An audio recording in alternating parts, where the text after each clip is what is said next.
It's all pool talk. And we ain't talking about netting and jetting or splashing and dashing. We're talking about becoming a nation of pool pros. We talk about the latest products, trends, and training in the pool industry. Now let's welcome your host, with over a decade of industry insider experience and still the reigning champion of Marco Polo, Edgar De Jesus, and his co-host, John J.J. Flawless, the fastest netter in the West, and Zach the Pool Boy Nicholas.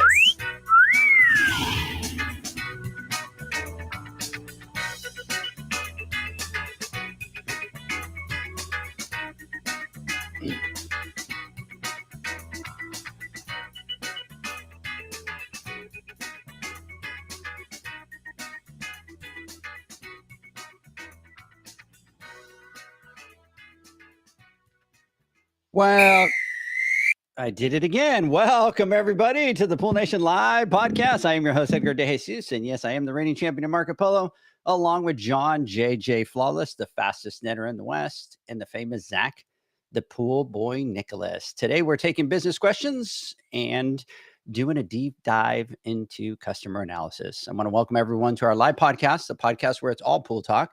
And we ain't talking about netting and jetting or splashing and dashing. We're talking about becoming a nation of pool pros. And yes, we will talk about the latest products, trends, and training in the pool industry. But before we get started today, I want to thank our sponsors for this podcast, the Ultimate Pool Tools, the SPPA, Blu-ray XL, Aquastar Pool Products, Natural Chemistry, Raypack, and Heritage Pool Supply. We want to thank them for their continued support. Mr. Zacharias, good morning. How you doing? I'm doing well. It's been an interesting week as we gear up for the boot camp, and I got to put a little disclaimer out there that I'm currently out of my normal space and in the conference room right now because we're having to move around here. So if there's any background noise or anything, I apologize for that. But I think we'll be able to get through it. No problem. Mr. JJ Flawless, how you doing? I'm doing well. I'm multitasking. I'm texting a customer as we're I was hoping Zach was going to go a little bit longer because that was a really short good morning, brother. You want to hear my HD nightmares? Yeah, I can go on for hours. Right. So I'm like, okay, and I'm one of those types of individuals, and this actually kind of flows with what we're going to talk about today on the podcast about types of personalities and types of clients. I am one of those people that if I am text messaging, I cannot do more than one thing at once, right? Everything in the world shuts down, and it drives Janie absolutely nuts, and family or anybody knows when I'm sitting here boop boop boop boop boop on my phone and I'm doing my thing, it's just very hard to, and I don't know if I don't know what type of issue that is, but I get tunnel vision. So I can't even finish my text now. So I'm going to put it back to Zach, and I'm going to say, hey, Zach, continue on with your morning. Good morning, please. And then I will jump on afterwards. So give me about 15 more seconds so I can finish off this text to this client, if you don't mind. How's your day going? I saw a bunch of legs walking behind you. Oh, yeah. It gets busy in here some days. I was actually listening to something that said there's no such thing as multitasking. So it's all just juggling different things. So I'm right there with you, though. If I'm at a self-checkout and I'm talking on the phone, it's game over, dude. Like, I'll be there for 20 minutes trying to scan my items and figure out what's going on. I've probably accidentally stolen things because I throw it in the bag to scan, or something. Right? Yeah, I'm the worst too. Same thing when I'm on the phone as well, and when I'm having a conversation or talking, and it's like, I think to Janie, it's like she like looks around and like laughs, and she tries to like take me into like it doesn't matter where we're at. We could be in a church, we could be at a movie theater, we could be anywhere, and I'm talking. I have a pretty loud voice, but when I'm on the phone, I'm like, she's like, you're yelling again, babe. Who are you yelling at? So she'll like take me and grab me and kind of like move me away in like a corner, and I'm oblivious to this all because I'm just on the phone, right? And I'm going, there's people around, and I'm sitting there just like, talking about weird shit, right? And and like people are, huh? And if anybody's listening to this conversation, and we're talking anywhere from like chlorine bathers, load, electrical, or hyperhufinator valves and flex capacitors and it can be whatever, right? And I can just look at Janie with her little doe eyes, and she's looking up at me and like, just like, dude, you're yelling. But I get hyper focused like that as well, and like I have the ability to shut out my environment and then focus on what I'm trying to do. I'm thinking it's like that gift that we talked about years ago. Remember when we first started the podcast, and I said I've been blessed with selective hearing. And I guess it's my coping mechanism where, or my kids or my wife, or if somebody says something that whatever, I can pick and choose what I want to hear or not, and make people think that I'm listening to them, but I'm not. And it just helps me cope with some things sometimes, I guess. And that's another ability or flaw. I don't know which one it is, but it is me. And so that's what I do. How about you, Edgar? I'm the same way, but the problem is with me, it's my kids. They start kind of going, "Oh my God, Mom, this is so embarrassing. He's so loud." But if you go back to Puerto Rico, you could see why. Like we kind of. Oh yeah, because you had to get on your roof. You didn't have phones, right? You had to get on your rooftops and scream off down the neighborhood, right? Over the river to talk to your friend and say, "Oh." No, we were a little bit more sophisticated than that. I mean, from the side of town that we were at, we used to have a cage of pigeons, and then that would go over to the guy in the donkey, and then the donkey would carry it over into town. So, my messages were delayed, but I got them. But think about how sophisticated we were. Yeah. That we had that we didn't have to stand on the roofs and yell from one side to the other. It was, you would get seashells and they and they would, we would create our own ringtones back then. Right. Yes, so perfect. Like if you would have grown up with me, John, yours probably would have been like, right. And Zach's might've been, kooky, like some weird noise like that. Then we would know who's messaging at each other and calling, right? Yeah. Bro, what era was it? So this was the year you were born, baby. 1701. So anyways, good morning everybody out there. Good morning to everybody. So that's the way it works back where I was from. But it's really loud. My kids are the ones that get embarrassed, and they won't say anything to me, but they'll tell Leanne. They're like, "Mom, it's so embarrassing. Dad's being so loud." So anyways. So you guys ready for the boot camp? Yes. Yeah. I think. Yeah. Yeah. I'm excited for it. Well, look, I don't. Because it's next week. I know. It's just days away. I'm not even. I don't know what to expect because it's our first one, right? And we're doing things a little bit different. Obviously, I've been to a lot of trainings before, but it. I don't like surprises, and this is going to be a surprise because we don't know what to expect. So I'm just kind of just saying, you know what? I'm relaxing and just really looking forward to seeing everybody, right? Because that's what I really enjoy doing. Might not seem like it because I'm not like the happy-go-lucky kind of guy, you know what I mean? Hugs and high fives and whatever. But I look forward to seeing all my friends and people that took the time to come out there and listen to us and to further educate themselves and just to, talk shop and that I look forward to. Everything else will go well. I mean, we have an all-star lineup of great educators that are going to be teaching, having, the best of the best and them taking it, to the next level as far as like custom classroom type stuff that was purely created for our boot camps and, trying to fulfill that vision and that dream that we have. And I feel nothing but excited for that portion. I know that everybody's going to knock it out the park because we've seen some of the material and all the merchandise. We hear Zach every single day about where am I going to store all this stuff that's being delivered for the boot camp. So we know it's going to be pretty cool.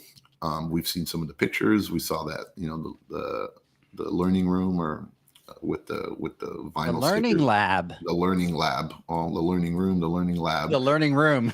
Yeah, right. Sorry. with all the the material that Hayward put up for especially for the boot camp. It's kind of cool. I'm just excited, so looking forward to it. Yeah. Zach, you ready? I'm a little worried about the living room, the living situation, though. I'll be honest. I still haven't booked the hotel. I got us rooms at the Candlewood Suites. I booked us rooms, so that's where we're staying. Perfect. John's all like, I don't think so. Yeah. You know what? What's frustrating is, well, not frustrating, but what's funny is, I booked a place, and it was by the airport, and it seemed like it was great. I don't know. And Zach was like, "Oh no, right? You will not make it to the boot camp if you stay the night there." I'm like, "Dude, really that bad, man?" I grew up in LA, and I mean, not nice LA, right? Like Panorama City, some of like the hardcore areas of Los Angeles, San Fernando Valley.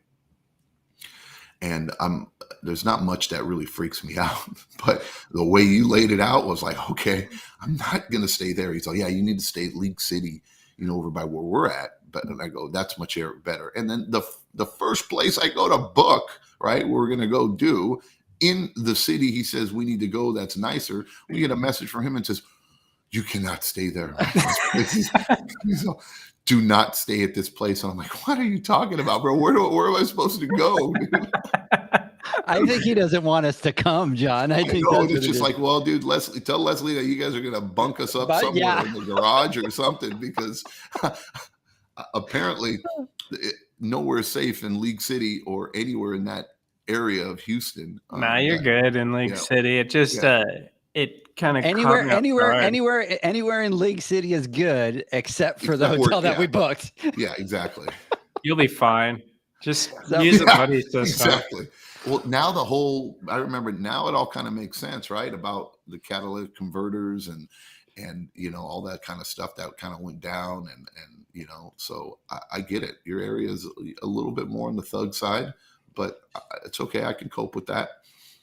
I'm just waiting for me to go down there and just laugh because of what your perception of crazy is, right? And what reality is, at least to me when I see it. I'm sure we're gonna be awful. Yeah, we probably have different perspectives on it. I mean, League City is actually like a really nice area. I mean, being next to the coast, any coastal town, like, things look older and worn out and a few hurricanes. If you look at the power lines here, it's kind of a trip. Everything's like leaning, but I think you'll survive. Oh man. I'm sitting over here laughing because two things. One, John, I kind of have a feeling that Zach thinks that we're like these hotel snobs or something like that. Right. That like, I wonder why. Right.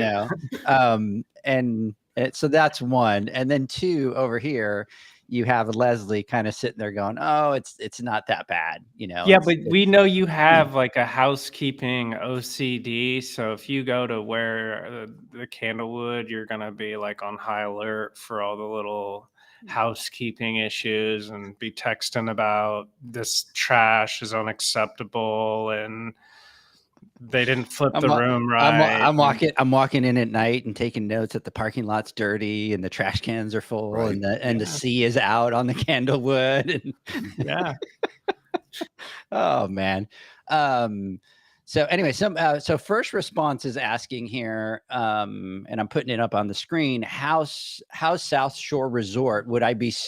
Should I be strapped? LOL. I've never stayed at South Shore Resort, but it looks really nice. I think it's like a, conference center and there's a marina there and they have restaurants in there and stuff. So I think is that the one that you told us to stay at? Yeah. Okay. So you don't listen. That's the problem. So we'll have to look at it. That was after I said, okay, look, time out, Zach. I go, let me know what is the best hotel in your area and money is not an option. I don't care, right? That's where I bump into the problem, because John's Yeah. like, money's not a problem. And I'm like, not for Exactly. you, but for Jack's me, like, yeah. no. I mean, Edgar's like, no, we got to figure this out. I'm like, shoot, I'm gonna have to go from my hotel to go pick them up to then do the triangle to go to the. So that was the hotel that Zach recommended, the SSR. Yeah. So now I stayed at the you're gonna Hampton Inn. I stayed at the Hampton Inn last time I was there. It's just a typical Hampton Inn. I mean, Hampton Inns they're nice hotels, but it's not. No, yeah. It's not what John likes to stay at. John likes to stay at really nice, hotels. Bougie. He's bougie. Like me, I won't stay at a Motel 6 or a Super 8, but I could do a Hampton Inn. I'll do a Hampton Inn over a Hilton Garden Inn any day. I'm a Hilton guy, but John stayed at the Candlewood Suites before, right, John? And you were like, oh, they have the suites, they have the extra space, and that's all I like. I like the room to be a little bit bigger. And he said they even have a little stove, and I'm like, perfect. I could bring my little espresso maker and I'm in heaven. And then you sit there and send us a message going, don't even think of staying there. Yeah, it's kind of crazy. But, I really can care less especially when I'm traveling for business. Who cares? I just need a place to rest, right? But I got Mama with me too. And, I want her to feel comfortable wherever she's at. So, we don't want to stay in a shithole either. But I'm not too worried about it. Doesn't need to be a 5-star resort by any means. John's like, as long as it's a 4-star, we're good. Yeah, exactly. Or working on their 5, working on 5, right? Exactly. They need to be featured in at least 4 magazines this last year. Yeah, that's the criteria. So anyways, let's see here. Gosh, we're getting bombarded with a couple notes. Let's see here. You didn't even stay there. It was fine. That was Leslie to Zach. Dude, it looks like freaking animals have been chewing on the trim all the way down the hallway. Leslie, we love you. But they do have little kitchens, which is big. So for me, what I like is I don't like just a standard room. I always like the room to be a little bit bigger. And as long as that's it, I'm good. But anyways, so first response is saying, I'm just kidding. South Shore looks really nice. I think John's right about the perspective. It's crazy out here in California. And that's true. When you kind of come from that and you kind of come over right over here, it's a totally different perspective. So, and then he is saying that John needs a one with a Michelin star restaurant. And let me tell you this. Last time John came out here, we haven't talked about this. Last time John came out here, John's like, Edgar, I want to do our thing. I want to go where the steak is the size of my face. I want a good steak. And so I just kind of go, okay, well, let's kind of go to our for sure steakhouse, right? It's a good steakhouse. We'll go to Perry's. And he's like, no, I don't want to go to that one. I found this one here. And he sends it over to us. And we go over to this steakhouse, Zach. And it's like the chef is a 1-star Michelin, rated thing. And John goes into it's a red book and it's 263 pages. And in order to be able to get into it, you're not like, you don't know that they're looking at you to rate you. And they look at all the different things. They look at your business. They look at the food. They look at the years of this. They look at your customer policies. They look at all these kind of things in order for you to be able to kind of be qualified. And Zach goes on this rant for probably about an hour and a half while we were eating dinner about sounds like you bastard. So listen, I learned everything about Michelin star rated chefs that night and restaurants and all that kind of stuff. So I even went to the back to meet I was so impressed with what John was saying. I went back to meet the chef and shook his hand and said, it's nice to meet you. I didn't know about this rating thing. I hear you're a celebrity, and so but it was a great restaurant, right? No. All joke aside, and by the way, I'm just teasing, but all jokes aside, the food was phenomenal. The dining experience was at a whole different level. It was just absolutely top notch, and the food was absolutely to die for. There was not one thing that night that wasn't spectacular. Yeah, it was really good. So it was really good. So, hey, our boy Adam out there, looking forward to seeing everyone in Vegas. Adam, we're looking forward to seeing you out there as well. And then get out there and connect. Big shout out to you. The other thing over here, Corey is saying San Luis Resort out there. I'm assuming that's over in your area, Zach. Yeah, it's south, probably like 20, 25 minutes on Galveston Island. It's nice too. It's just kind of a haul. Yeah. So Corey is saying, good call, John. Perry is overrated. Let me know where to eat Saturday night. Do you think Perry's overrated? Corey. Yeah. You think it's overrated? I mean, it's good, but it's not like a real steakhouse. It's more chain style. Yeah, fast food style. Like not a fast food, but more chain, not as I don't know. It's not as exclusive and yeah. Perry's is good though. I mean, it's great. It's good. But I thought Perry's was I thought good food. It really is. But compared to other really good steakhouses, I mean, it pales in comparison to some really nice steakhouses. But for maybe a Monday night or Tuesday night meal, Perry's will do. Brunch, maybe. Second dinner, maybe. Oh, Lord.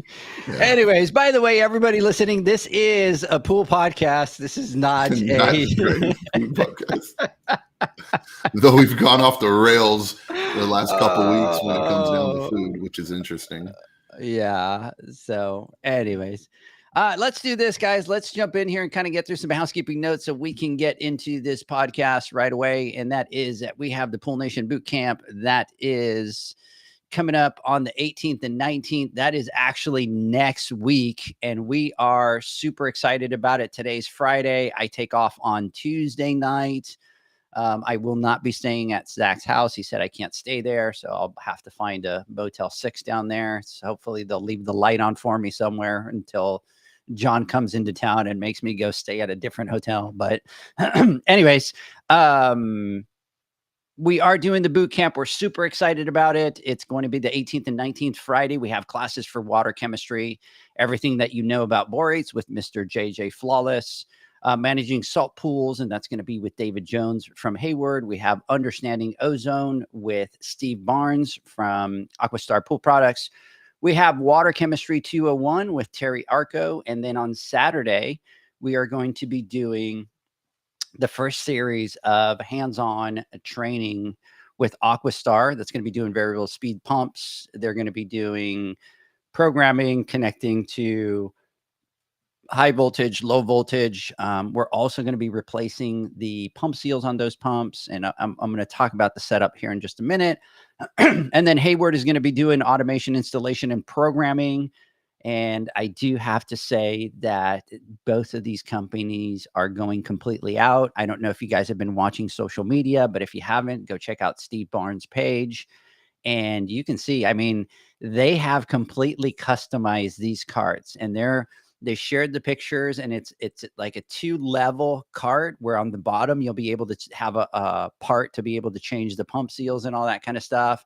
And then the higher platform where you'll be able to program and wire and do all these kind of things. And these are carts that have been custom made for the Pool Nation Boot Camp. And I cannot wait to get out there and see these classes and be part of them.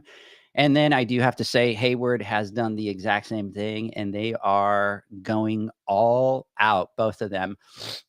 The amount of stuff that Zach has received down there for the automation is just absolutely mind-boggling. Just even the signage that these guys have put up is just, I mean, it's legit. So it's going to be epic. It's going to be a great time. So that's going to be next Friday and Saturday. Super excited about it. And I do want to give a big shout out to the sponsors for this event. And we talk about it all the time that, we can't do this without the sponsors. There's no way we can financially afford to do these things. And, and without them, we couldn't do it. So I do want to give a big shout out to Chris from Blu-ray. He's definitely always had our backs. So big shout out to him. Danielle from the SPPA, Hasa, another big, huge sponsor stepping in, Aquastar Pool Products, Hayward. And then we also want to thank SCP down there. They kind of reached out to Zach and said, hey, we'd love to pick up lunch and breakfast and do all that. So big, huge shout out to them as well. Everybody stay tuned because we'll post a lot of the stuff on social media. The other thing that we have coming up is the Women's Summit, which is going to be the 24th and the 25th. And I was just down there day before yesterday, taking a look at the space, kind of running through some final details. We're at 102 women, and it's going to be a full event. We're going to do some networking. We're going to do we have a keynote speaker. We're going to do communications, public speaking. And we are super, super excited about that. There'll be a networking event on the night of the 24th. And then the 25th, we will start at 8 a.m. and go all the way till about 5:30. And then on Saturday, the boys have been kicked out of the podcast room. So here's what's going to happen is we have a podcast that's actually going to happen on Saturday instead of Friday. And what we were going to do is we're going to have some of the women from the event that are going to be going over to do our weekly podcast. And we're going to do it in studio in Dallas with our boy Spider.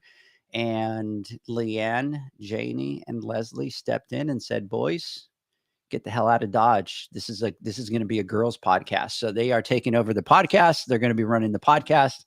I am super excited about that. Janie, just to let you know, I have a blanket and Zach asked me for a blanket. So we're going to sit on the sofa. We're going to pull our blankets over there to show you our support.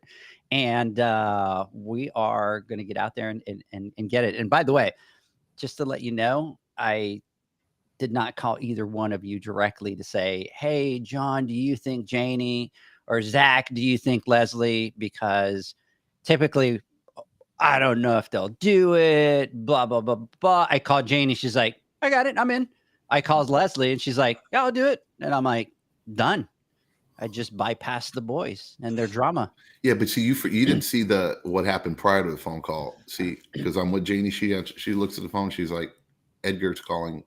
Should I answer? Can I answer? Is that what you said? Yeah. Can I answer? Yes. No, she did not say that. Ask her. Janie, is that what you said? Janie, send me a message on here. Did you ask permission? Did you ask permission to answer the phone? I think I'll be insulted if you did that, Janie. Oh, anyways. Oh, she's leaving you. She's leaving you hanging on that one.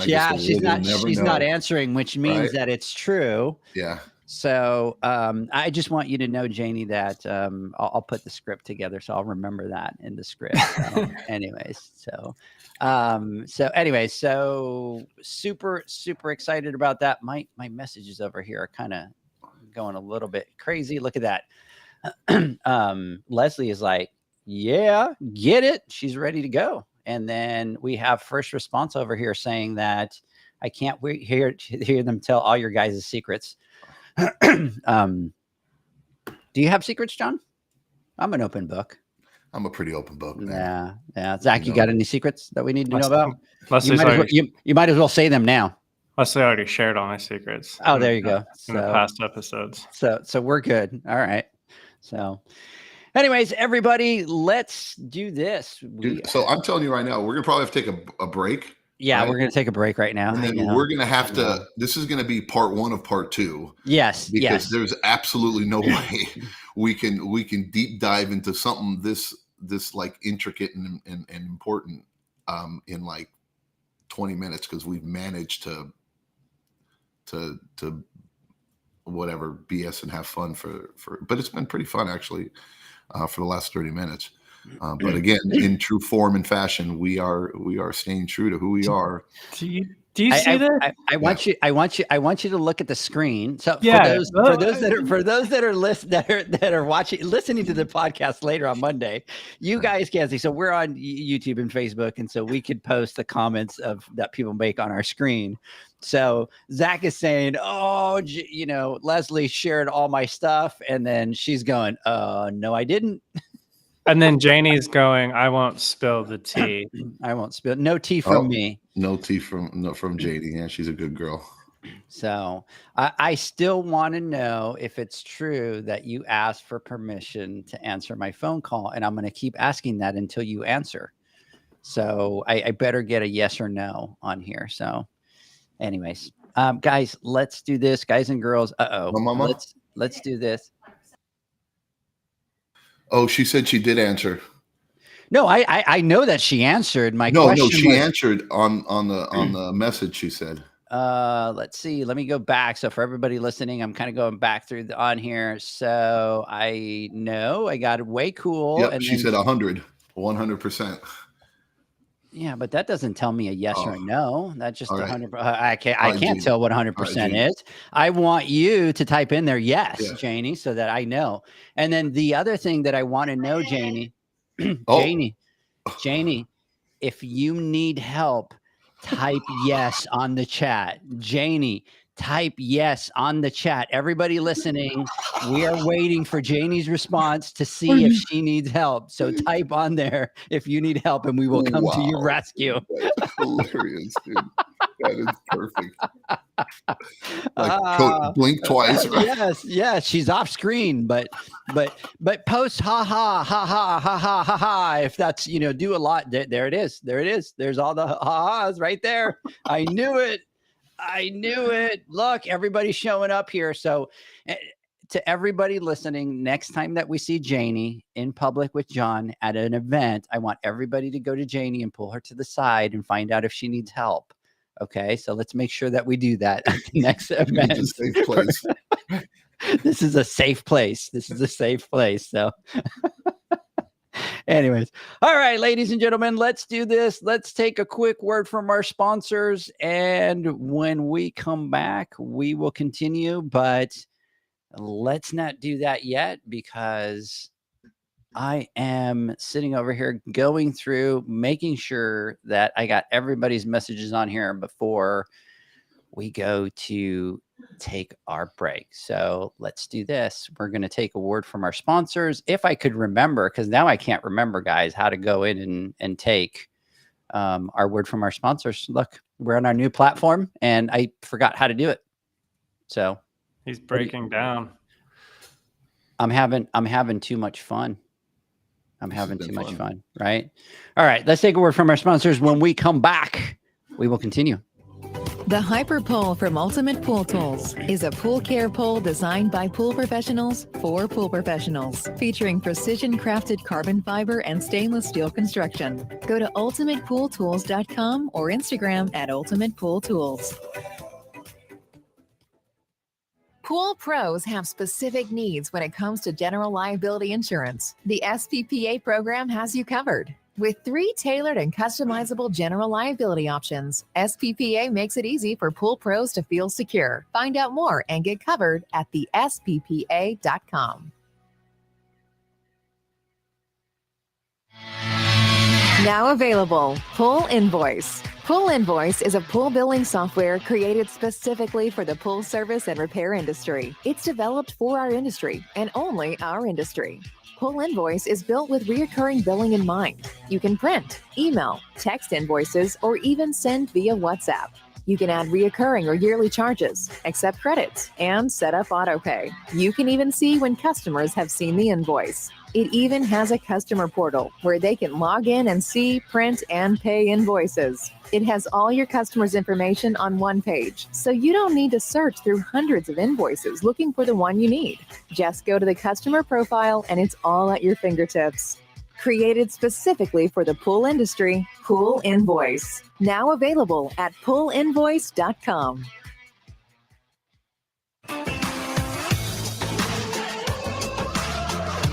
Blu-ray XL is the power of minerals working for you. Reduce your overall chemical costs and labor up to 50% guaranteed. Whether you have 20 accounts or 20,000, Blu-ray XL's direct pricing and free shipping to the pool trade have you covered. Improving pool professionals' profit and work-life balance is what they do. Blu-ray XL, the real mineral purifier. Visit them at BluRayXL.com. Blu-ray all day.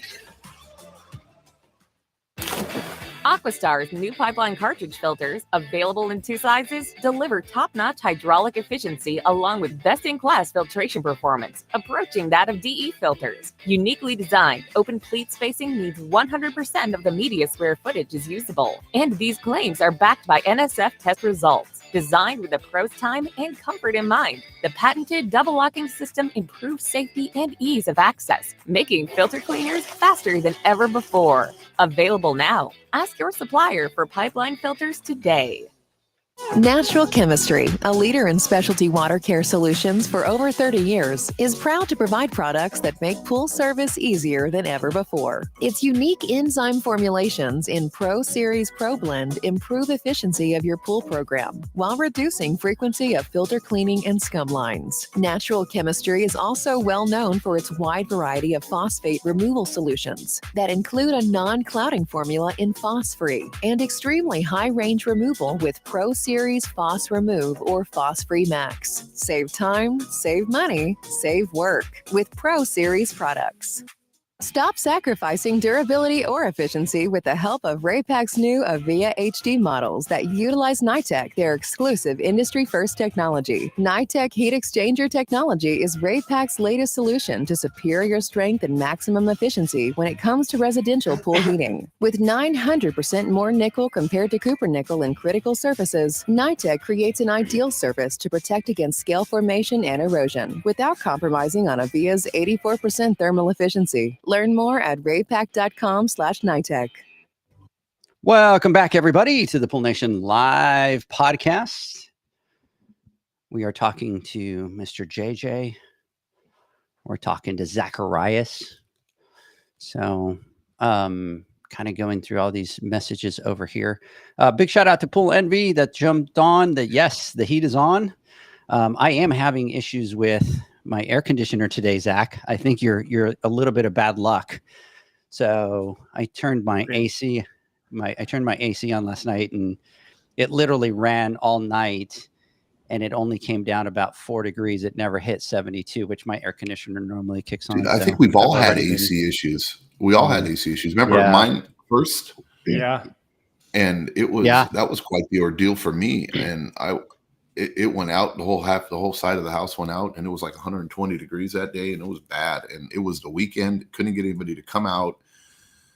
So I ended up finding a fan, a condenser fan. I ended up replacing it, needed a capacitor. And boy, it kind of frustrates me is and this is a little off topic, but I'm going to bring it back to on topic. But it was kind of amazing to see. And this is where I'd like to envision the pool industry to be one day, right? And not that you can go anywhere and get it, but like the HVAC has the industry on lockdown, man.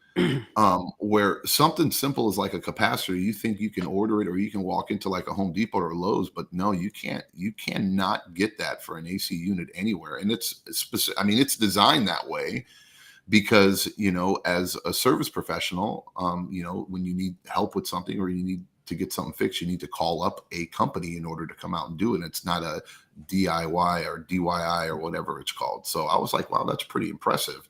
And I'd like it to be to the point where, you can't even buy PVC pipe at Home Depot or Lowe's one day, or you can't even get any Christie's glue or nothing. So everything that has to get done has to be done through us. That would be pretty awesome. But long story short, while we were in Home Depot, and I needed to get a capacitor for one of the units, and I saw an AC guy with an AC shirt was walking inside Home Depot, and I took note of it. And as we were walking out, because I thought that I can find a capacitor there because they have them, you can order them, but you have to get them shipped to you or whatever.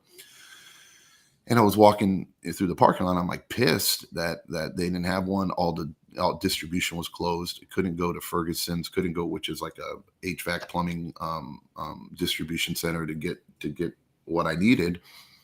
And I would have been perfectly fine if the AC company could have came out and done it, but they just didn't have anybody available to do it. So I was like, okay, well, I need to fix this. I need to figure it out.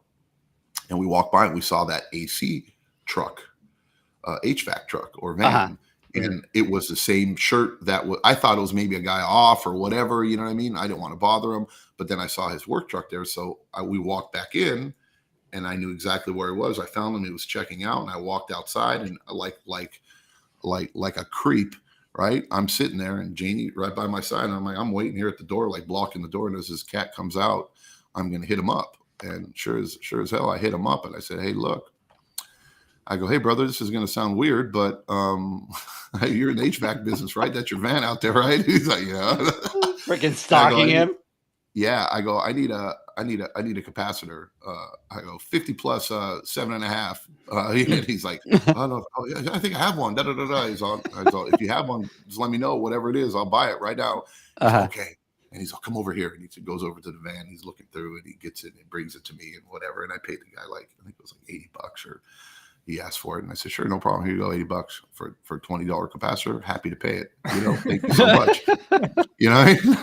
I mean, I'm happy to pay it. I get it. I go, dude, you got to make your money, bro. I go, I understand. I go, I have a need, right? And you have a solution for me. And that's that is capitalism at its finest.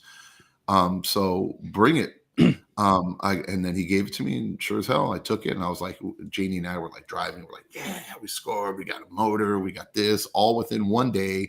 You know what I mean? And it was impossible to find anywhere. And I went there and replaced the motor or the fan and the motor, and then put in the new capacitor, and voila, air conditioner working.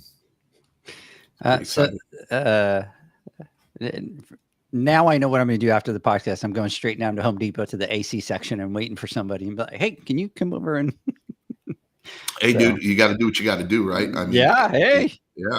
Hey, I'm like, let's go. Let's get it. You know what I'm saying? So everybody, we're going to jump into this podcast and maybe. And so here's what's going to happen. No, I agree. I was looking at the script, John, there's no way. There's absolutely no way, which is fine, because I think this topic that we're going to talk about, and it was a question that was sent in, we started kind of working on the script, and the more we worked on the script, the more in depth we kind of kept saying, oh, we got to dive a little bit deeper into this, point that I want to make here. And so it started that we were just going to cover some of these points kind of 50,000 feet in the air. And then as we kind of get into it, we're like, man, this is a great question. This ties into a lot of your business strategy. And I think a lot of people don't look at this and put it as part of their business strategy. And a lot of it makes complete sense that there are probably things that you do, but that you don't do them consciously, right? You don't focus on them. But as we talk about some of these, you're going to be like, hey, that's a great point. I'm going to start to make this a point of focus. No, Edgar, you're 100%. And not only that, but this is a little bit of a touchy subject if you look at it, because if you take a look at it from a different perspective, or kind of how, especially nowadays in this world, a lot of the stuff that we're going to be talking about or on this topic is, just be truthfully, it's kind of really stereotyping people, right?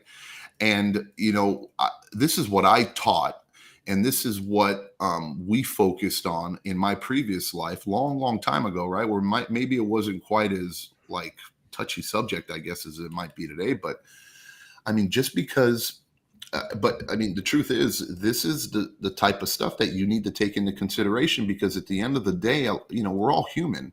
And for the most part, based off of where we grow up and the lifestyle that we choose and that we live, we make certain decisions based off of that. We're all individuals, right? And not every one person's the same, but our mentalities based off of the environment that we're in currently or we grew up in helps dictate, the type of decisions that we make, or what we're more susceptible to, or what we're more comfortable with, or things that are a turnoff for us. And that shouldn't be something that we should shy away from and not talk about, because the more you understand people, the better you understand the solution for them. And that is kind of where we're getting at with this. And it's not a simple yes or no question. This is really the important stuff that will take you to that level from good to great, because we all know this, once you have if you have a connection with somebody, or you feel like connected with them, you can talk about more things. You feel more comfortable saying other things, and you're not playing that guarded type, game, where this person's just trying to sell me and bullshit me, right? And he's just trying to make money, or she's just trying to do this and trying to rip me off, or I'm going to go, I don't trust what they're saying and stuff. But if you can break down those walls and understand them for who they are, then you're going to set yourself up for success. And on these questions and stuff, I could probably talk for 10 hours about this and still not get everything out, because it's that important. And if you are capable of mastering this, or at least understanding the importance of it, there is no limit to what your business could do when it comes down to sales, and how much money or how many jobs you're able to land or increase your closing rate. Because in retail, that is key, right? That is how, or did you close? Can you close the deal? And more importantly, is not just close the deal, but can you make them feel good about the decision that they made and want to make that purchase, not feel like they're pressured into having to make that purchase. And it's all psychological. So we haven't even talked about the question yet, and I'm talking about it. And you're already fired up. People are like, what the hell is he talking about? What's this question, right? I knew you were going to get fired up, because this is the stuff, good stuff, man. The good stuff that we geek out on. And we should, and again, John talks about it for retail. The hotel industry does the exact same thing. And even in some of the things that we teach with our financial business class, we do the same thing, right? There's certain things. So let's jump in and let's talk about it. And so the question was sent in, and that they were talking to somebody that was, I think, looking to get into the industry. And so that person came to them and asked them if they had done, when they started their business, as they got in, if they had done a customer analysis. And so they really didn't have an answer to that. So they kind of reached out to us and said, hey, got a really good question for you guys. I was asked about customer analysis, kind of stumped me a little bit. So can you guys, talk a little bit about what a customer analysis is and how we in the pool industry could use a customer analysis? And so, so I think let's start first off by, talking about what customer analysis is, right? And how you can use it. And there's a couple things that you could use it in your business for. You'll see that you already do some of this, that you've kind of analyzed some of the data, even though it might not be in depth, and that you already use it for certain parts of your business. But bigger picture, you should really be looking at some key elements, and then in your business strategy, use that data in order to really kind of create that strategy for your day-to-day business. But,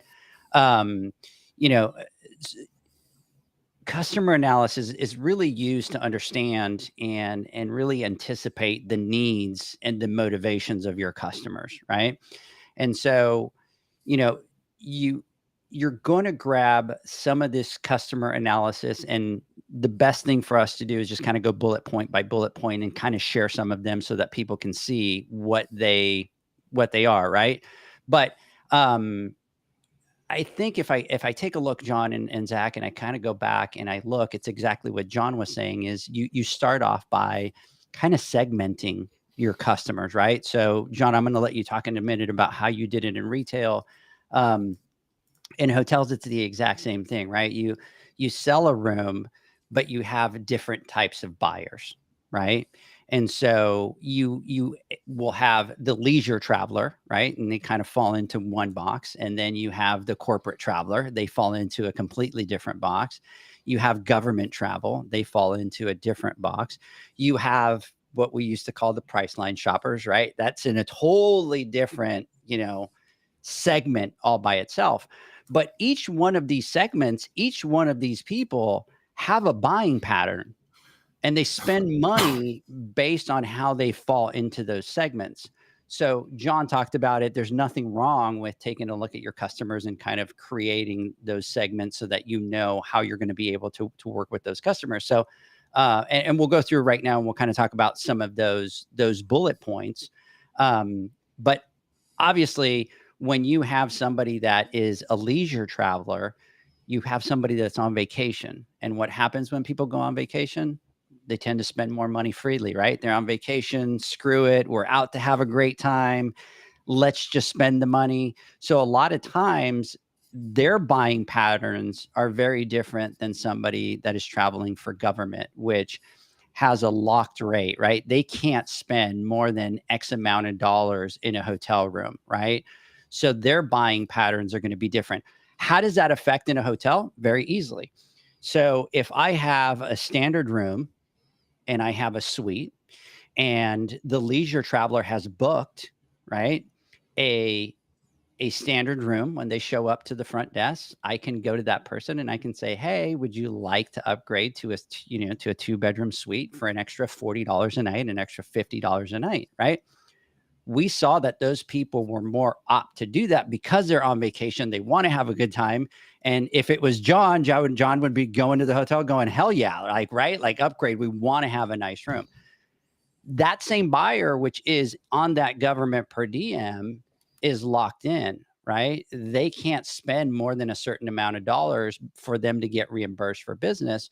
So when you ask them, hey, do you want to upgrade? What's the answer going to be? Answer is going to be like, no, right? So as you start to segment your pieces of business, it allows you to start analyzing those customers and those buying patterns. So in the pool industry, for us, it's the exact same thing, right? You will be able to figure out what category those customers fall into, and you'll have those that are completely willing to, upgrade everything. And I'll give you a perfect example. And I'm going to let you jump in here, John. But for me, I dealt with a lot of construction guys, right? They were in the construction industry, and they would all come to me and they would all say, Edgar, I just want my stuff working, bro. I don't want to show up on a Saturday and call you that my heater's not working. If that heater's not working and you can't fix it, you replace it. Don't call me. I don't want to press the button and not have it working, right? And I noticed a pattern between all these guys that own construction companies, right? That are constantly remodeling or fixing things or doing all that.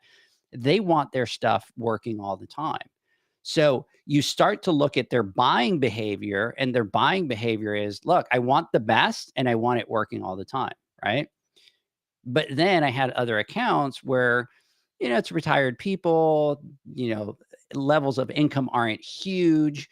So their buying power pattern is going to be very different. Okay. So talking about that really quick, obviously you start to see that, but also if you start to put that into a business strategy perspective, you start to learn. And as you, as a business, start to strategize what type of business you want to go after, you're going to kind of go into that segment. So hope that makes sense. Obviously, I'm talking a little bit about hotels, of how it was in hotels, so that you can kind of see it, and you can see how each business does it. Every successful business does it, right?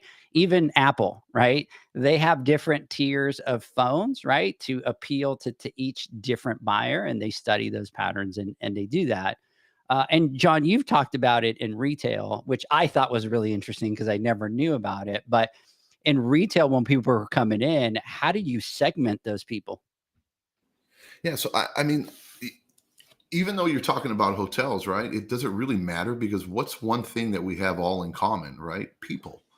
And that's it. Whether you're in, and I've said this 1,000 times, whether you're in HVAC, whether you're in the pool industry, whether you're in the hotel industry or in the restaurant business, it doesn't matter really, because we all deal with people. And the first thing that we need to understand in order to do our jobs better, or in order to be successful in what we do, is understand people. And I think that's a part that a lot of a lot of us forget about, right? And we focus too much on the technicals and we forget about the end user or the person, and it really, when everything you're saying just clicks and makes complete sense. I mean, with us, the way we used to do it is it was called customer centricity, right? And it was, look, the customer is the center of the focus.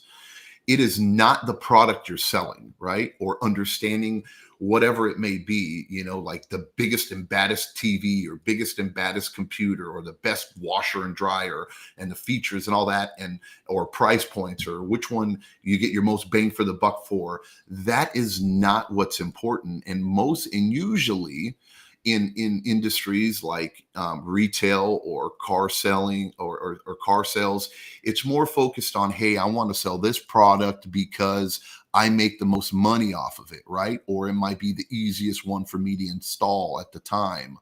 Or my profit margins are much higher. Or I have this one in stock and I don't have that one and they're going to have to wait, or whatever. That is, yes, you can get some benefit from that. And yes, you can get some success, but you will not thrive, right? And you are missing out on some gains or some success that you can't even imagine until you understand people. So customer centricity was just simply like, hey, look, we're changing everything. We came from an environment where retail sales used to be commission-based, right? And it was motivated via commission. And us as a company, what we had to do is find a way to motivate a 16-year-old kid who lived at home with their mom, right? Getting paid at the time $7, $8 an hour or whatever it was, to sell like they're on commission, right? Like their life depends on it. And like as if they have skin in the game or they own a piece of the company. And everybody looked at us like we were nuts. You could only do it if you were on commission. And we said, no, it's a different way. Yeah. Let me ask you something. Because you guys came into the industry, but Circuit City was the one that used to really be the dominant one, and they were all commission based. I mean, that changed at the end when they were in Best Buy. Yeah, but Best Buy comes in, it disrupts, right? And so you guys came with a whole new model of, we're not paying commission. No, zero, never did. It's no commission whatsoever. And then not only that, it's not like they were being paid great, and it was every computer sold equals a Snickers bar. It was more of a high five attaboy or an attagirl, but it was just finding a way to motivate these kids. And what we figured out was, hey, look, take that pressure off of them, as far as the commission base, and give them a base salary, right? Which I think is important too, because any commission company or, when you're commission sales, you have a draw, you have to do X amount, you have to meet quotas and stuff like that, or whatever it may be. And it creates a car dealership environment type thing, when you're just going to buy a friggin' washer or going to go buy a computer or whatever, a DVD, you know what I mean? And it turns into damn, I mean, even me, and I'm a salesman, right? And I love sales and I've been doing it my whole life. And when I walk to a car dealership, it's just damn it, man, these guys, if they only had a clue on how to go about approaching you. But, so anyways, we flipped the script and we created something called customer centricity, right? And we did something which was, we segmented our customers, and we had different names for them. And the names, one of them was a Barry, right? And a Barry was, that was the name. And he was an affluent, businessman who had disposable income and just pretty much wanted the best, and kind of like you said, things that just worked and didn't want to be embarrassed and had, you know what I mean? And just, liked having the finer things in life and didn't mind paying for it as long as he saw value in it, as long as it made sense to him. And then we had a Jill. A Jill was the suburban soccer mom, who didn't work, stayed at home, but took care of the household and worked that way, right? And was in charge of trucking the kids back and forth and going to school events and soccer games and baseball games and iPads and tablets and whatever it may be, and just wanted to make life easier for, and also had money, but wanted to make life easier, but was maybe a little bit more thrifty. But time was of the essence for her. We had another one. I think we called him Buzz. Buzz was the name of it, and he was the young techie savvy guy who knew everything, right? And the one that was up to date with everything. When he came to, he was the gamer, he came to get a computer, he knew all about the processors and video cards and gigabytes and everything, all of it. And then we had another one, I think we called him Edgar, and he was like the more cheap one. Just kidding. No, disregard Edgar. We didn't have an Edgar. You didn't have an Edgar? No, we didn't have an Edgar. But anyways, what we did was, so when and the way we figured out is when customers came in, we would always greet them, right? But we would we would ask qualifying questions and kind of figure out who they are, what they were looking for, and not necessarily remotely start talking about a product until we understood who they were as a person and an individual. Who are they buying for? What are they looking for? What do they expect out of it? Stuff like that. We called them qualifying questions. And you would train the employees on this? Like, absolutely. Was this part of it? Yeah. And we were the best in the company at it, my store. And I dug this because this is just kind of what makes me tick. Because it just feels good. Understanding and having that connection and it really just it tears down those walls, right? And that awkwardness that you have. And it really brings down the guard of the client when you don't start selling them stuff, right? And you're literally, it's like having a friendly conversation with somebody and trying to understand who they are. And, we would do things like, and I'm just short stuff, and we can get into details later or into part two. Maybe we'll go into more details, but it's more of qualifying questions. Okay, well, what are you looking to do with the end? Is it all that strictly for email, right? Oh, I just want to do email. I don't even get on the internet. I just want email, maybe listen and play some solitaire or whatever. Oh, I'm selling it. So, okay, great. Is it for you? Is it for a kid? It's for me, and it's all I want. I'm supposed to for work. Okay, whatever. So as a sales associate, right, we always did the good, better, the best. And, there's 1,000 different computers that somebody can pick up. And not only that, we can also customize and configure each and every one of them for them, right, based on their needs and what they want. So, we would ask well, how's your vision? Do you wear glasses? Are you nearsighted? These types of things we want to know. And then off that, I go, okay, great. So based off what you told me, Jill, you know what I mean? I go, here, I got a couple computers that I want you to look at based off what you need. Let's walk away from these ones. And we walk away from the $1,000, $2,000, $3,000 ones, right? And automatically to them, they feel, they feel a little better. And let's walk over to here. And then you go down to one of the basic ones that meet all their needs, and kind of explain it to them and go, here's a good one. I think this is the entry level, the beginning. But based on what you told me and what you're using it for, this will completely fulfill everything that you're going to need. And we have it at this, we have it at da-da-da-da-da-da. I also have this unit here. And the reason why I want to maybe explain that you might want to go with this one is because, I know you say you like solitaire games. And so that means you like to play games a little bit. You might find some more games on the computer down the road as you're playing that are a little bit more graphic intense and that need or require a better, more graphics RAM or more RAM on the computer or a better video card or however it may be, but not so much quite gamer type. But this one right here will allow you, because the last thing I want you to do is play that and then go to get another game, and then your computer's not capable of running it, and then you're disappointed that you paid for that much. So for an extra $100 or $200 more, we can step you up to this model, and you don't have to worry about that. And then obviously offer them, because you never want to shop with wallets and say, hey, look, here's the best option for what you're looking for. It'll still do everything that you need, but it'll give you room for growth.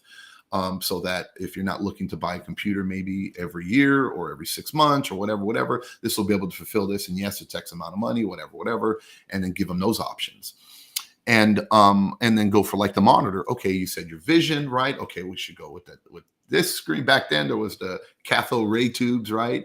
You know what I mean? We did have some LCD screens when they first came out, but and what type of monitor and the resolution of it, and then offer it based off that as well.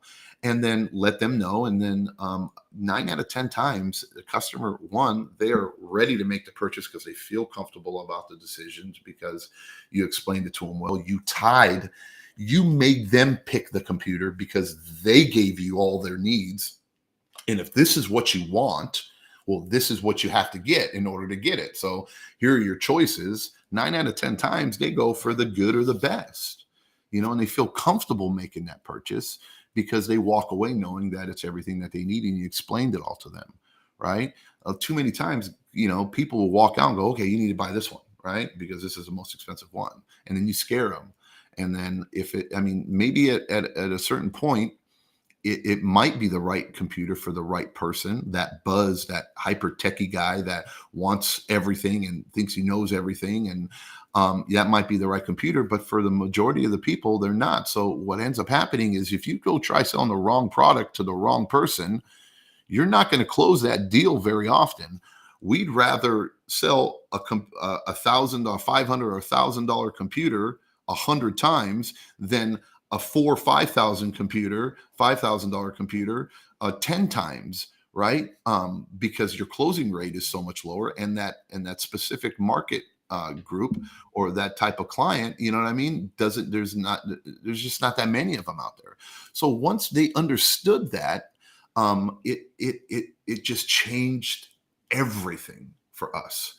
And not only that, when it came down to, and all that breeded like just positive, like just you have the tools. Yeah. You have the knowledge, you have the tools. And then you got that whole sales thing and then people just felt great. I mean, I just got to have a conversation with somebody. Yeah. You know what I mean?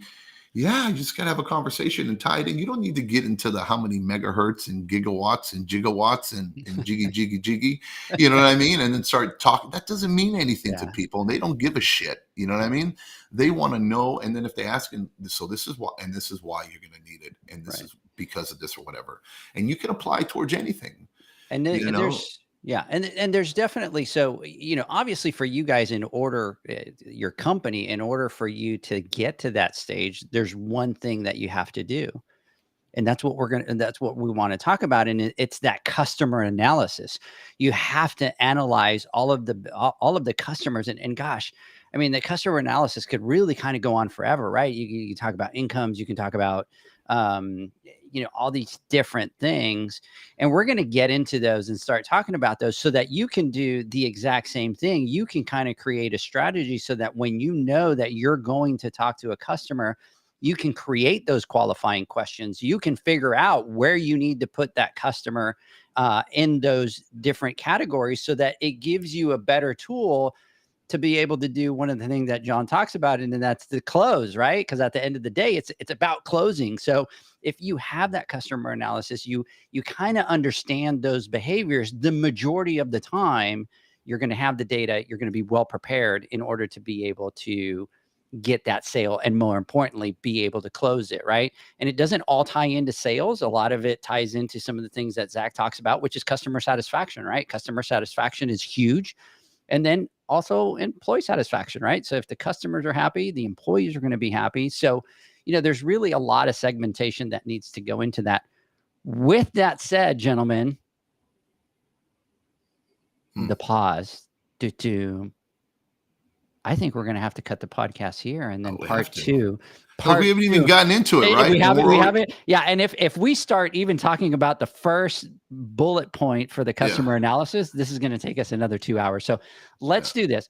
Let's take our word from our sponsors. We've talked about what it is with the customer analysis. On part two, what we're going to do is we're just going to come straight back in, and we're going to start jumping directly into what those bullet points are.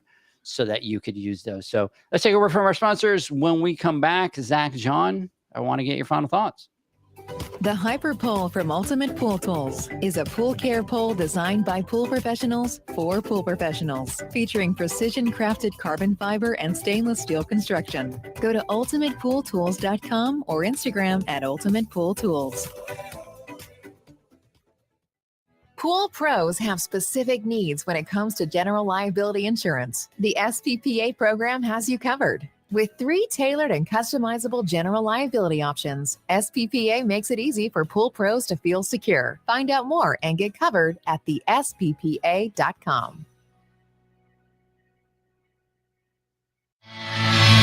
Now available, Pool Invoice. Pool Invoice is a pool billing software created specifically for the pool service and repair industry. It's developed for our industry and only our industry. Pool Invoice is built with recurring billing in mind. You can print, email, text invoices, or even send via WhatsApp. You can add recurring or yearly charges, accept credits, and set up autopay. You can even see when customers have seen the invoice. It even has a customer portal where they can log in and see, print, and pay invoices. It has all your customers' information on one page, so you don't need to search through hundreds of invoices looking for the one you need.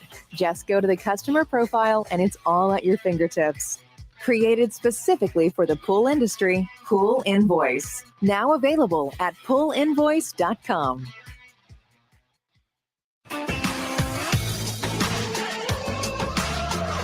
Blu-ray XL is the power of minerals working for you. Reduce your overall chemical costs and labor up to 50% guaranteed.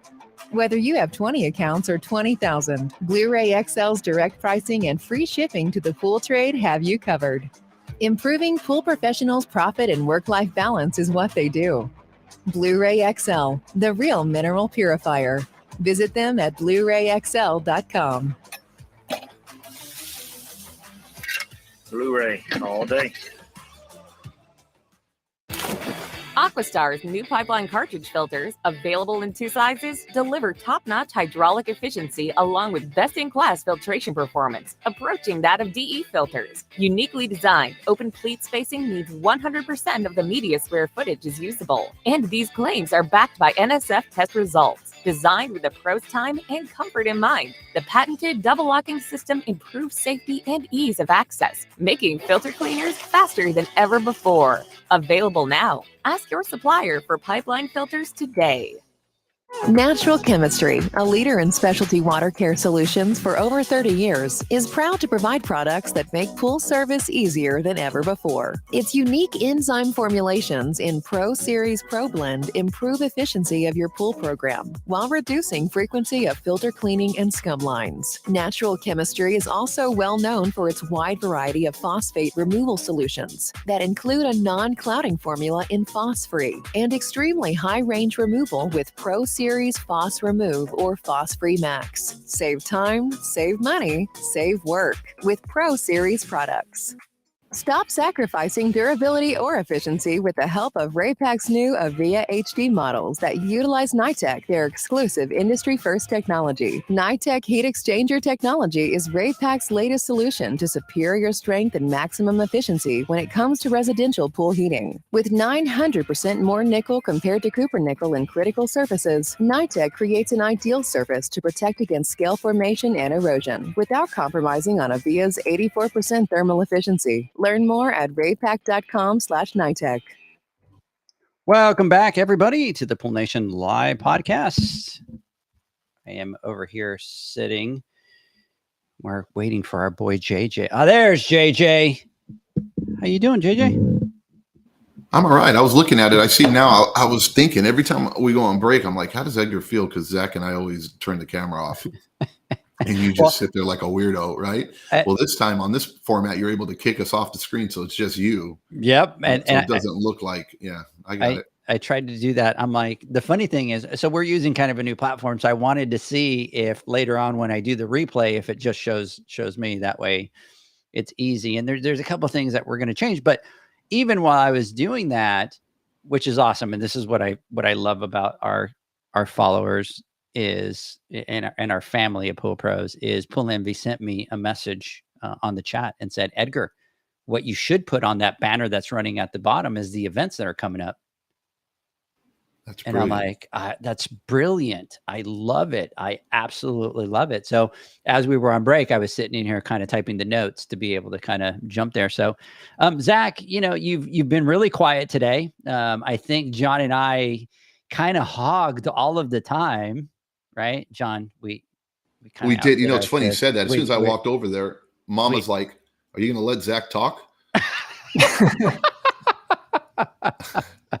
I'm gonna get a text from Leslie, kind of being like, "What's going on, guys? You're not letting Zach talk, So Zach, I'll tell you what. I'll let you start. Let me get your final thoughts. Well, the reason I wasn't talking is because I was really entranced with what you were saying, and to hear it from like more of a corporate side where it is really like this laid out, like intentional plan of figuring these things out and categorizing these people. It's really interesting. And I know a lot of us probably do it without even thinking about it in a lot of different ways, but I think this is something that a lot of us may overlook or not even really considered looking at. And I think it's an important factor if the plan is to grow a profitable, thriving company. These are the things, like, this is something we need to take a look at and put a plan together around it. And we talk about on the podcast, like, time and time again, about having roadmaps, about having vision, about having goals and targets and all of those things. And I think having a solid understanding of your customer that you're trying to reach and you're trying to serve is a super foundational piece to all of that, because this is going to help determine and kind of dictate the type of service that you're going to provide and the way you're going to provide it and the products you're going to offer and the type of company that you're going to build. And additionally, we talk about efficiency. And that was another question that we didn't get to today. And it was talking about, being more efficient and knowing your customer and doing this analysis and, having a plan based around that. That's going to help you be a lot more efficient. And what I mean by this is, think about, like, we get stuck in this rut of, like, we need more jobs, we want to attract more people, and we just start throwing money at marketing and advertising and things like that, but there's no real solid messaging. And I mean, there's so much different messaging you can send out there, but who are we trying to target and why are we trying to target them?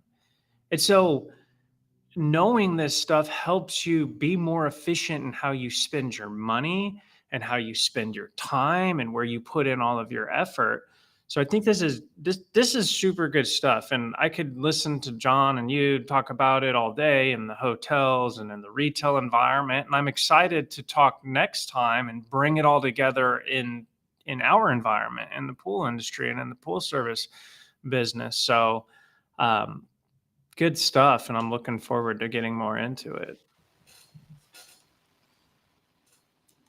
Mr. JJ, final thoughts. Say, did you like that pause there? I was waiting to see if you were going to jump in by any chance, but no, I have to wait. It's not going to happen. You to introduce me or to let me know it's time for me to talk. It's part of me growing as a human being to learn when to talk and when not to talk. So, ladies and gentlemen, final thoughts. JJ Flawless.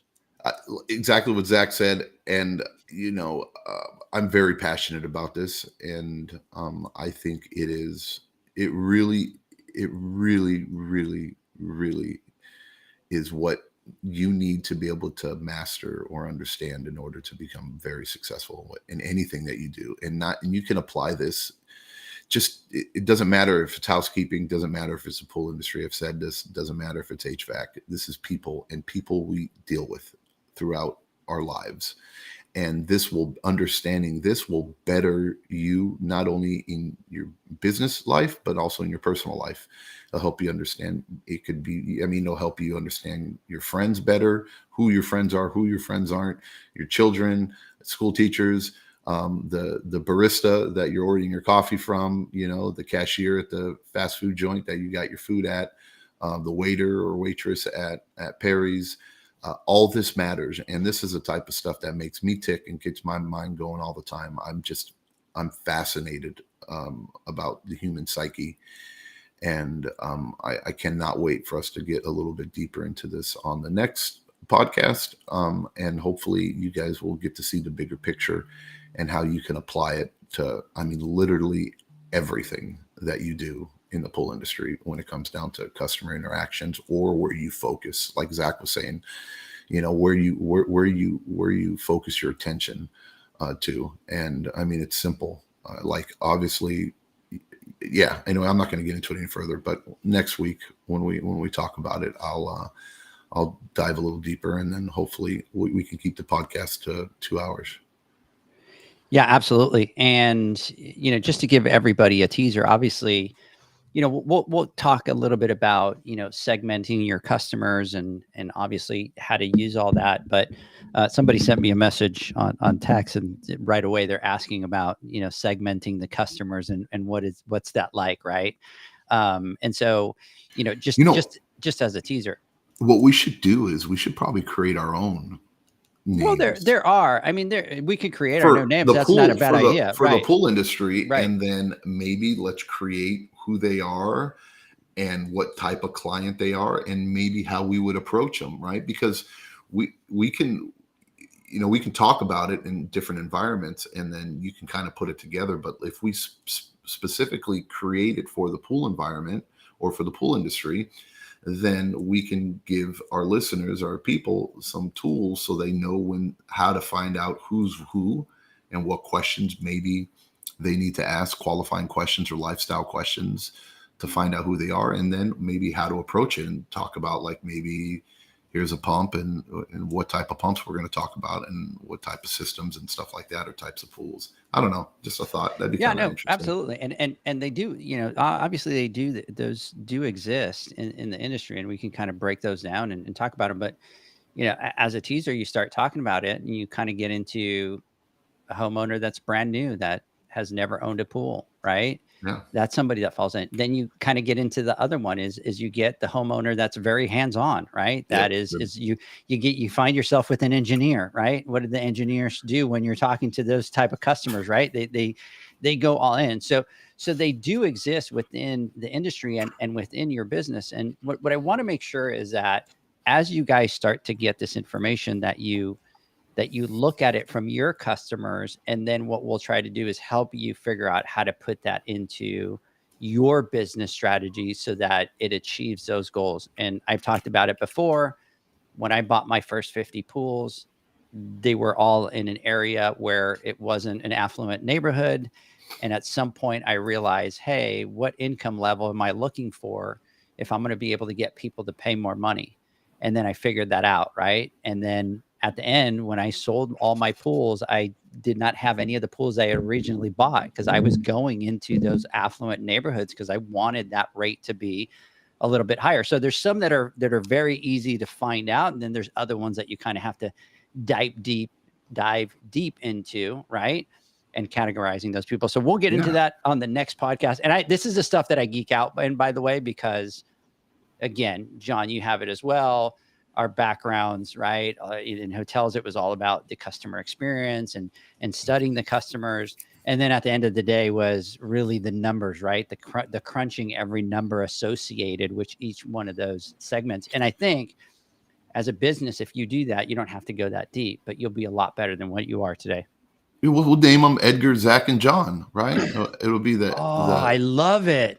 It'll be the Zach who's the engineer and the over analytical. Don't believe it. Right? And the guy's over. Right? What's Edgar? Edgar is like Edgar's the customer who's the buzz, who knows all the technology, knows everything, but is cheap and wants to have the Black & Decker pump, and wow, who buys his filters off of Amazon, you know what I mean, and says, hey, let me know, and then I'll do them myself, right? So who's John? Me, I'm the guy who says, don't rip me off, I just want the best, you know what I mean? I can get it cheaper. How much will you charge to install it? Yeah, exactly. Do you have a coupon code? You price match, right? John comes out with the price match. After you give him the quote, he'll be like, hey, I was able to find that online. I'm the drone. We call my boys on the phone, right? We call drone customers, right? Oh, I have a drone, which do you guys know what that means? It's our own little thing. So, you ever have a customer that hovers right? And you're out and you're repairing, you're doing something, and you got that customer that's out there watching you and looking at you, right? I got a drone. So you got somebody watching you and doing what you're doing. You're sweating your ass off. I could see you being the drone. I can be the drone. And not because I'm questioning. It's just because I just like to learn. When the HVAC guys come, when anybody comes, a plumber or anything like that, I am learning, right? I'm not questioning. I'm just watching and learning so that I understand it. And yeah, I guess I'm who I hate. The drone. I wonder. So for me, normally when anybody comes to the house, I kind of go out and I meet them and I start chit chatting with them, and then like 90% of the job, we're just shooting the shit, just talking and doing about all this kind of stuff. And you're and the customer that comes out after we get done cleaning the pool on the way out, and then holds us up for another 20 minutes. No, because normally we can get to our next stop. Normally, right? I talk to them through the whole thing, so I'm probably, I'm probably that. Like, oh man, I'm the guy that comes out and talks the whole time that I'm cleaning the pool, and then they're trying to leave, and then they're like, "Okay, have a great day," and I'm still, I'm the guy that I hate the most. I love having a conversation with customers. It doesn't bother me, right? Because I'm out there. I'm not doing it. But come out when you see me. You know I'm there. Have a convo. But don't come out after I've been there for 20 minutes, 25. I'm wrapping and you're trying up, to leave. I'm walking out, and then you come out. Oh, right. Oh, really? Oh, no. But what do you got to do? You got to sit there and have the conversation with them, right? And that kind of stuff. You're going to and find you're out, you know. But that's interesting. I think that's who you are. That's who you are, Edgar. I think I'm in the. Yep. My problem is I talk to them the whole time, not just when they go to leave. So I don't even let them do their work in peace. Good idea, Michael. The Edgar, Zach, and John segment, dude. I'm telling you that's going to be funny. That'll be good, and it'll be worth it. And I think we could add a couple more to it. I leave depressed. The podcast. Terry will be the engineer. Someone like Terry, right? You know, or we'll call him a Terry. You know, from Hasa. He'll be the engineering customer. You know, the very analytical. Jason. Oh, dude. Jason, you're right. Oh, imagine working on, dude, because the guy's like, he's like an encyclopedia. He's literally, he knows everything. And imagine being the poor sucker going over there working on something, right, with Jason at Jason's house. Oh my God, dude. Jason, we love you, brother, but you are the engineer. That's it. Jason's the engineer. So yeah. Anyways.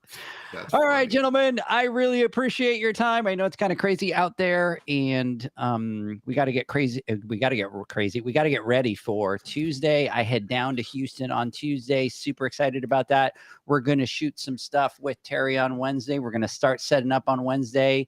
Everybody starts watching our social media because we are going to start to do that. So let's see here. Will there be a podcast next Friday? So there will not be a podcast on Friday because we'll be doing the training down in Houston. So what we're going to do is we're actually going to record that podcast on Sunday. Maybe we just do it live, guys. We just throw it out there anyways. Why not? I don't care. So we'll do that. So our podcast that we put out that following Monday, Michael, will be recorded this Sunday. So we do the email. Let me know if you're on the email list. I send an email out. If not, Michael, shoot me a text and I'll add you to that list. That way you kind of get a message when we're on, and we will go from there. Zach, I will see you next week. Super excited about that. You're not going to see me? No, I was waiting for Zach's response, bro. And he just kind of went. Yeah. I thought he was going to go. I'm excited to see you at this point exactly. after right, the last right. 3 weeks. Damn. No, I'm very excited. We're gonna have a great time. Zach feels like he's in. Zach feels like he got corporate coming down to do an audit or something like that. He's going to be here a day early to check on everything for right. John, he's the one that asked for this. This wasn't me. I know. He asked for it. He said, Edgar, we have the space. I'd like to do a boot camp. And I said, if you want to do it, I'll help you. And he's like, let's do it. Go in. I'm all in. And I'm like, are you sure? Because once we go all in, we're going all in. And he's like, let's do it. And so I said, okay, let's do it. And so I just want you to know that this was not my idea. I'm excited. And now we have to do it again and again and again. And we got to make a lot of stuff happen here because we are the building's almost bulletproof for events now. So is it bulletproof for me though, is the question. So have you prepared your team? Are you going to do a team meeting and a huddle up before I come into town? Did you like come up with the disclaimer form or something like that and say we are in no way shape or form associated with JJ Flawless, and anything he says or does in here cannot be used against us. You know what I mean? He does. If you are easily offended, you will be given a personal day. You are not allowed. Now Zach he's like, I didn't even think about that. Now Zach is like, oh my God, dude. He's like, I don't know if I should do Let me go get the release of liabilities drafted. Right, exactly. Oh my God. I'll be good, I promise. I'll be on my best behavior. John's posters are on the wall. I'll tell you what, I will put a poster of John up on the wall. I do have one. With disclaimer. I do have one that we can put up there. No, not a disclaimer. Weird. I got a picture. I got a picture of him like this, a poster in a circle that says Pool Nation Podcast on it, and it's his favorite picture. Oh, so the one I hate. The one you hate. Perfect. So we'll put that one up on the building out there. So awesome. Anyway, tear it down. Boys, I do have to tell you that what I am really looking forward to is two things. One is I'm looking forward to hanging out with everybody, with our family out there, hanging out with everybody on Thursday. We're going to go to Rudy's. We're going to do a little get together there so everybody could just kind of meet us there. But number two, boys, I'm excited to hang out with you guys. So you know how it is every time that we get together. It's awesome. So I'm looking forward to that. So anyways, everybody have a great weekend. We will catch you all next Wednesday on the Instagram Live with me and John. I will be down in Houston. Actually, you're coming in too. So we'll figure that out for Wednesday. Yeah, I don't know if that's going to work. I don't know if it's going to work, but I don't think we're going to. But we're going to do a live at least to be able to show everybody what everything is looking like. Yeah, what everybody's looking like. So anyway. So, all right, gentlemen, have a great weekend. We'll talk to you guys later. Bye, guys. All right, later. Bye. See ya. Thanks for listening to the Pool Nation Podcast, a member of the Pool Nation family. You can listen to us live every Friday here at 9 a.m. Pacific, 11 a.m. Central, and 12 noon Eastern Standard Time. You can find us at Pool Nation or poolnationpodcast.com, on Facebook, or on Instagram at pool.nation. And to find more info about Pool Invoice, the billing software built specifically for the pool industry, go to poolinvoice.com. Before you go, this is what the pool industry has been waiting for. PoolmanUniversity.com. It's the first platform dedicated to learning the swimming pool service and repair industry, a pool service community where you can connect and find videos on business, service, water chemistry, and repairs. See you there at PoolmanUniversity.com.